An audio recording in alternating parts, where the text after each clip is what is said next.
things, he's go. That's it. Love you guys. Let's go. Gang on me, gang on three. 1, 2, 3. Gang.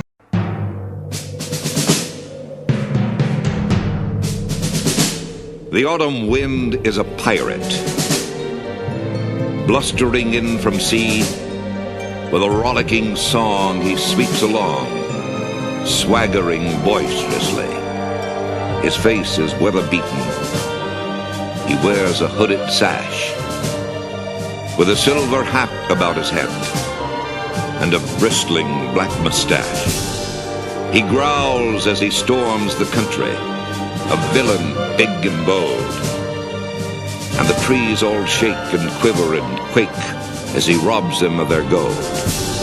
The autumn wind is a raider, pillaging just for fun. He'll knock you round and upside down and laugh when he's conquered and won. Las Vegas Raiders head coach Josh McDaniels is happy as can be. Quarterback Jimmy Garoppolo practiced today and will probably play Sunday. Why? It's not like he's playing well. He's completed 68% of his dink and dunk passes, which is why opposing defenses are stacking the box to stop the run. He's thrown 5 touchdowns and 6 interceptions. He's thrown at least 1 interception in every game he's played in as a Raider. He doesn't throw the deep ball, yet he leads the NFL in interceptions. He forces the ball into coverage to his checkdown receivers instead of throwing to open receivers down the field. Opposing defenses don't have to defend the deep ball or entire field against them. The Raiders shouldn't play him so soon after the concussion anyway. This is the perfect time to give rookie quarterback Aidan O'Connell a shot. Opposing defenses would at least have to defend the whole field. You can't tell me he can't at least do what Garoppolo's doing.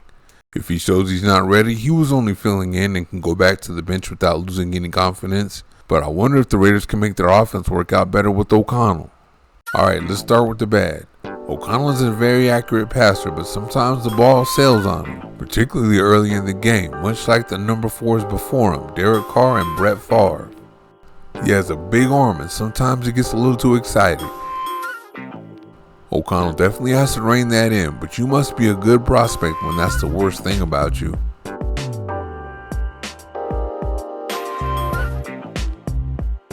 Here he's going to do a really good job to break the tackle on this sack attempt, but the ball's going to sail on him again. He just has to settle down and throw it to finish a play like that. Now you can kind of understand this one because he's trying to layer it over the linebacker, but again, when he misses high. Then here he's going to overthrow the deep ball.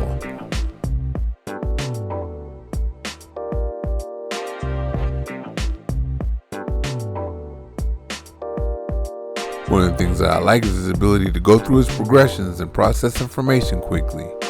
Like here when he starts off looking down the field to his left and doesn't like it. Then he looks over the middle and sees something he does like, so that's going to be the target. That was a dart. Alright, watch him go through these progressions like a pro. Alright, you see this guy running up the seam and doesn't like it. Comes off him to another receiver and he's covered. We got the tight end here and he's open, so we're going to get the ball to him. This one is probably my favorite one of these. He looks down the field to his right and doesn't like it. Then he looks to the tight end over the middle and doesn't like that. Then the receiver comes into the area and he doesn't like that. Then he sees something he likes down the left sideline and throws it there complete. His ability to go through his progression shows you he's ready for the NFL. Another thing that you gotta love about his game is his accuracy. He puts the ball where it needs to be put.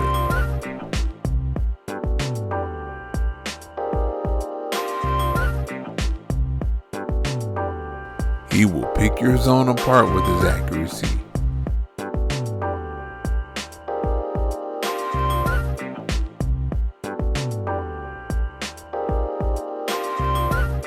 Watch him shoot this one into this window.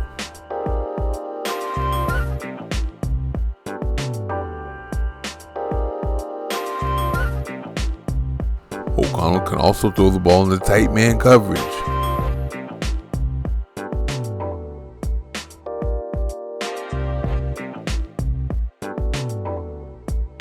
On this out route, the ball is going to where only his guy can get it.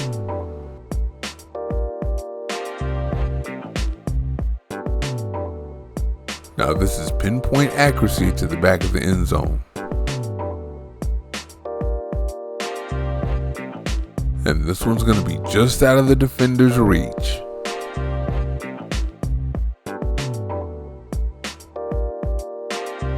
Oh, and he can throw that deep ball. This one should have been a completion.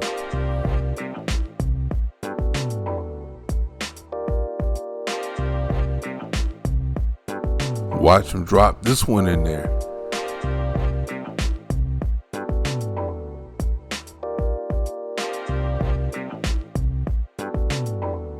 Oh yeah, and he has that fade magic too.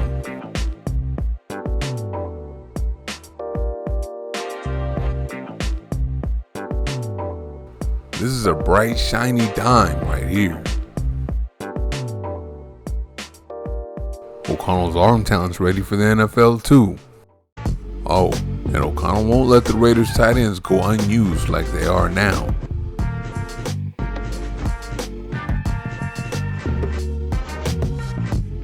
He hit some off play action.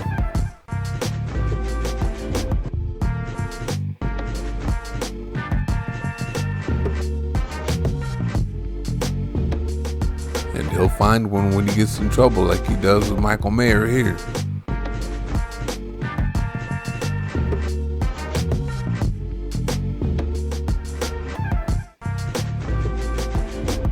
It looked like he was developing some chemistry with them this preseason as he played with them more.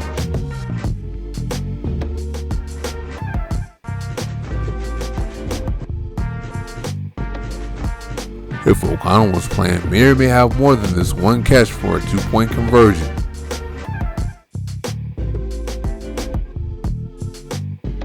One thing he would have to learn quick is get the ball to Davante Adams. It took Garoppolo a couple of games. Adams can convert on 3rd and short for you. He can also get one a little more down the field for you on 3rd and short.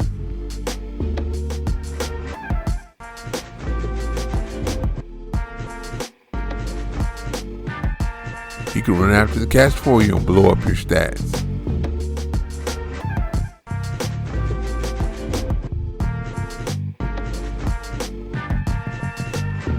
He can find that soft spot in the zone for you.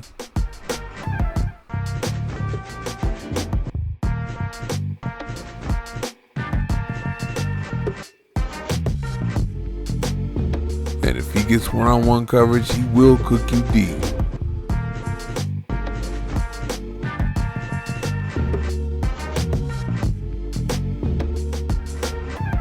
The Raiders would have to run the ball better with O'Connell in there too. But his ability to throw deep would probably make that easier. Either way, we would need to see less runs like this.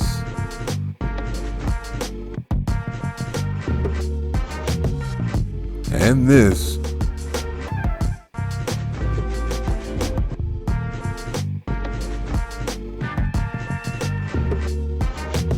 And a whole lot more runs like this.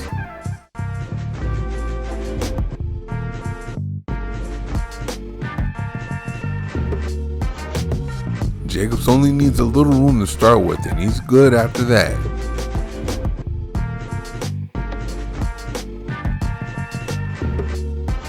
The running game was starting to work better late in the game.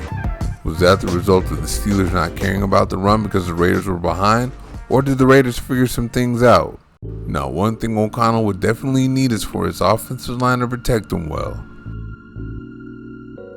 Here, left tackle Colton Miller of all people gives up the quarterback hit.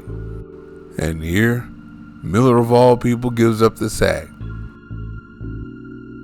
Miller's normally better than that, so we don't have to worry too much. Here, the nose tackle's coming through on center Andre James.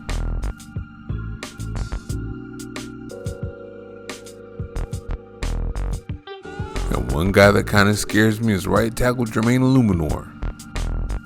He plays well against your average edge rusher, but against good rushers, he kind of struggles, like he did against TJ Watt last time out.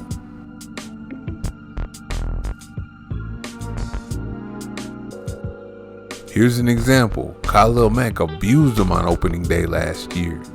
Either way, that offensive line would definitely have to protect O'Connell. Now we look at Garoppolo, who is really not playing well. Look at this, the safety's coming and slot receiver Hunter Renfro's open over the middle. He doesn't have a lot of time, but he should already know where Renfro is and where to go with the football. But he takes that shot. Here they have 4th and 5 and an opportunity to win the game. Renfro just beat his man and he's breaking open for a potential touchdown. But Garoppolo's going to force the shorter pass to a guy that's covered and wonder why the pass ends up being incomplete. For some reason, Garoppolo isn't seeing the field very well this year. Adams has a step on this guy and has an opportunity for some yak yards, but Garoppolo doesn't throw it. He turns to Myers, who's covered like a blanket with help over the top. And who's he throw it to? Myers for the interception. That's why he leads the league in interceptions. Either McDaniels has some serious job security or a great deep down belief in Garoppolo, neither of which look good right now.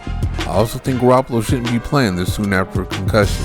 He should sit for a week, creating the perfect opportunity to see what O'Connell has. It's perfect because you get to look out for Garoppolo and give a kid an opportunity without a demotion being attached to it. If the kid takes and runs with it, thank you for everything, Jimmy. If not, Garoppolo takes back over with no hard feelings, and the kid doesn't lose confidence. Can the Raiders make their offense work better with the kid? Well, that's what I want to find out. Thank you for watching. See you next time.